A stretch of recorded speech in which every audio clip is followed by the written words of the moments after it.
Speaker. Mr. Speaker, when I was first elected to this place in 2010, I never thought that I would find myself standing up to challenge the government about the decimation of the UK's sheep industry. The ancient practice of shepherding is as old as the hills, but it's now facing an unprecedented challenge brought by the threat of a no-deal Brexit. The threat of no deal brings with it a man-made, Boris-built disaster that could harm so many sectors, from chemicals to cars, food to pharmaceuticals, steel to services. Virtually every area of economic activity in this country would be hit, but that includes the sheep industry. The idea that the rearing of lambs could be so comprehensively, cruelly and deliberately threatened by our own government's decision is beyond belief. Keeping sheep is already a vulnerable business, and a no-deal Brexit would just add to the problems. The unprecedented loss of markets and the imposition of tariffs and barriers will severely harm this industry. Will my honourable friend give way? I give way to my honourable friend. I'm most grateful to my honourable friend. Does she not agree with me that this is yet another example of privileged, idle, old Etonians who could not care less about the lives and livelihoods of hard-working hill farmers in Wales and across the UK?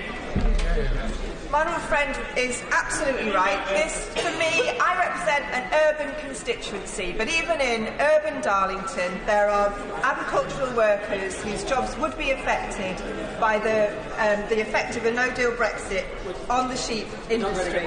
I give way to the honourable gentleman. Thank you for giving way and consider bringing this matter to the House for consideration. I did speak to the Honourable Lady today, and perhaps our opinion on Brexit is very, very different.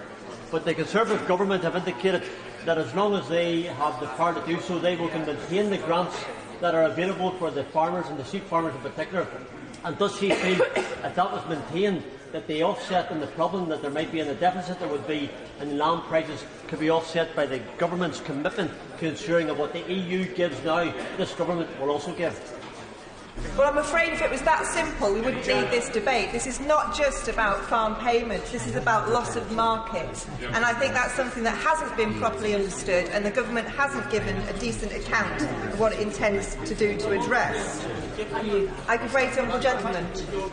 I shall know that Scotland is home to 1/5 of the entire UK sheep flock, and much of that work has been done by farmers and crofters in less favoured areas, such as my own Argyll constituency. And leaving the European Union without a deal would have a devastating effect on farmers and crofters. So would you join me in urging the government to listen to the words of Andrew McCormick of the Scottish National Farmers Union, who said unequivocally that a no deal must be avoided because our farmers need the security and the fair access to European markets?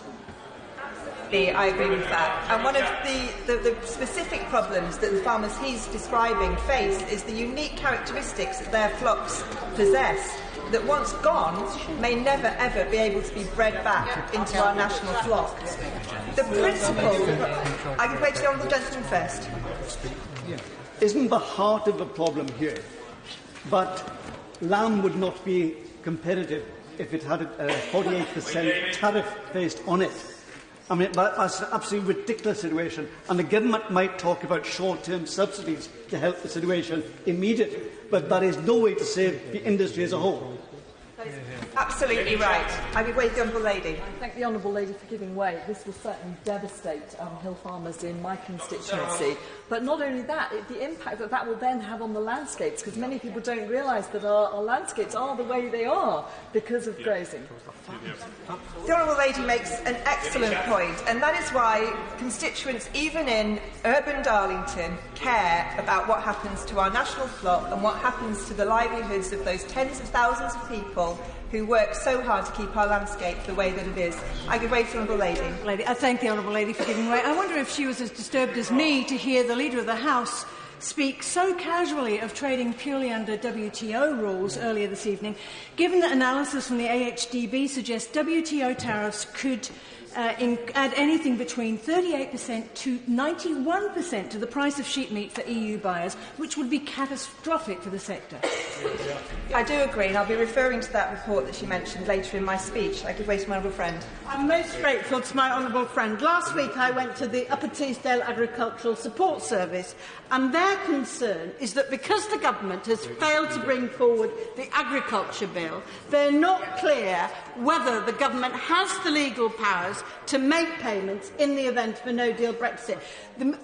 Does she agree? The Minister must answer that point this evening.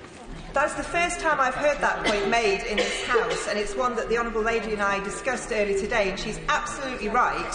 Farmers need to hear from the Minister what he intends to do about their payments and to make sure that he does have the power to make those payments.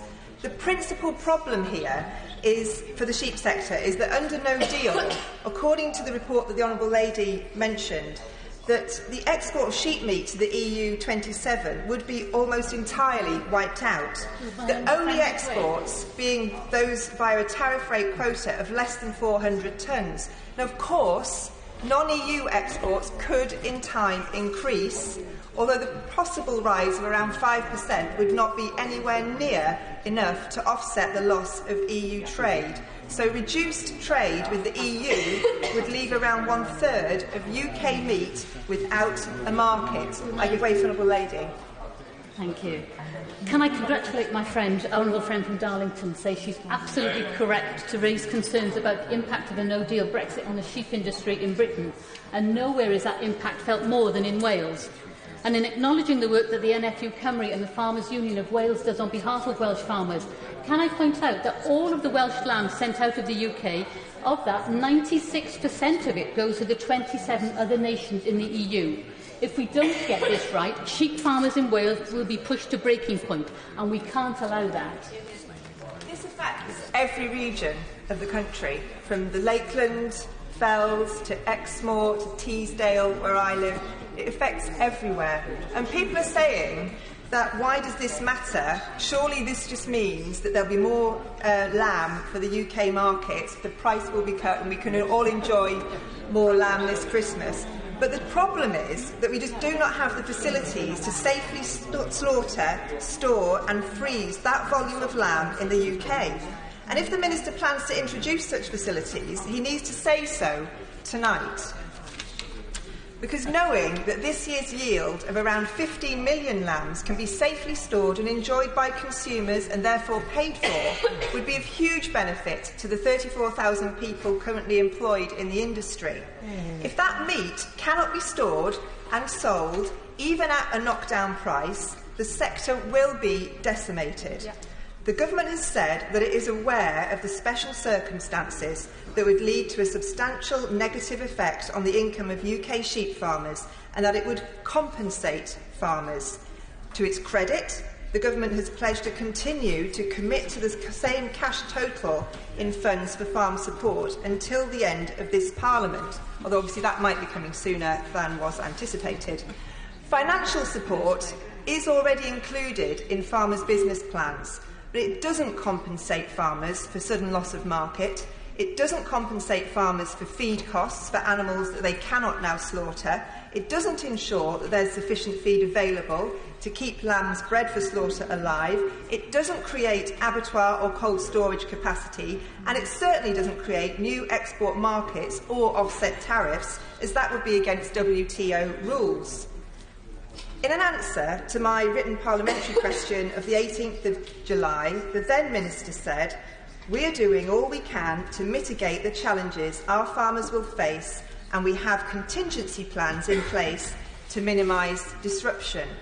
But what ministers haven't done and continue to refuse to do is to explain what those contingency plans are. Having offered to meet me at the dispatch box, the Minister's predecessor offered to meet me to discuss this. The current Minister then declined that invitation and has refused to meet to discuss this issue. Disgrace. If a wasteful cull of millions of lambs and breeding ewes is to be avoided, measures need to be put in place now.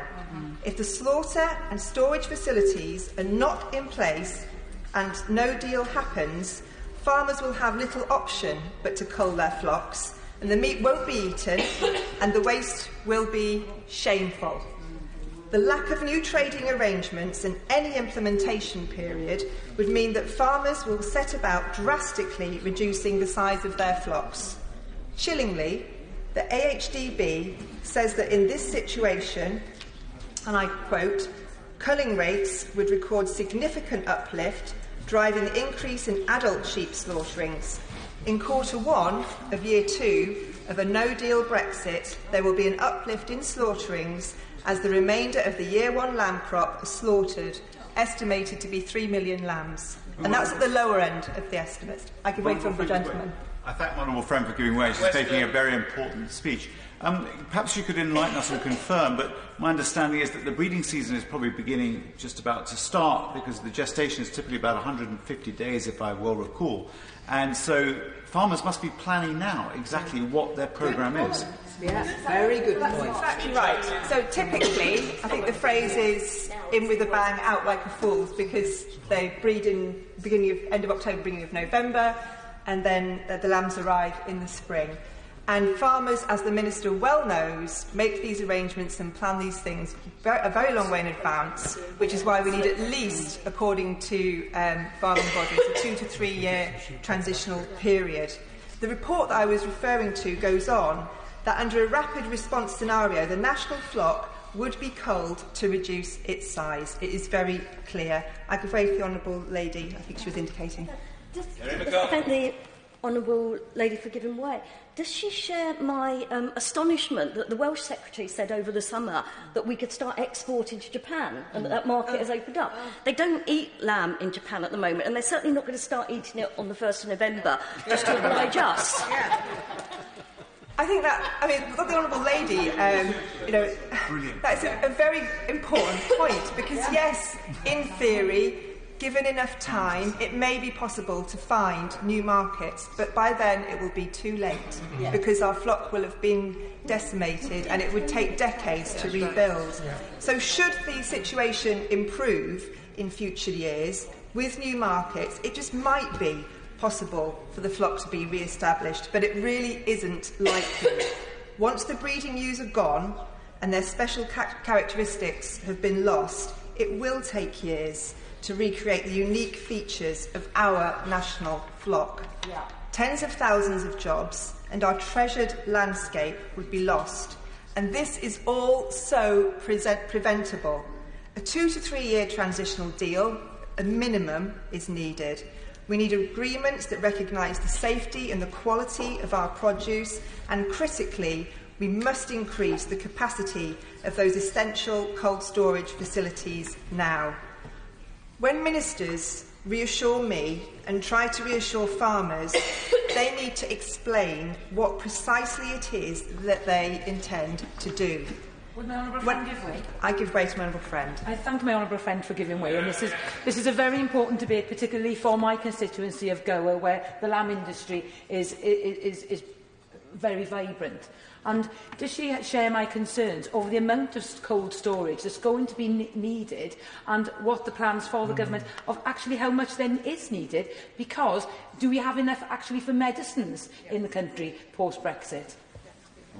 I think if any of us were in the business of cold storage or large-scale fridges, we'd be doing quite well at the moment. My understanding from the trade body that represents such businesses is that there is no additional capacity.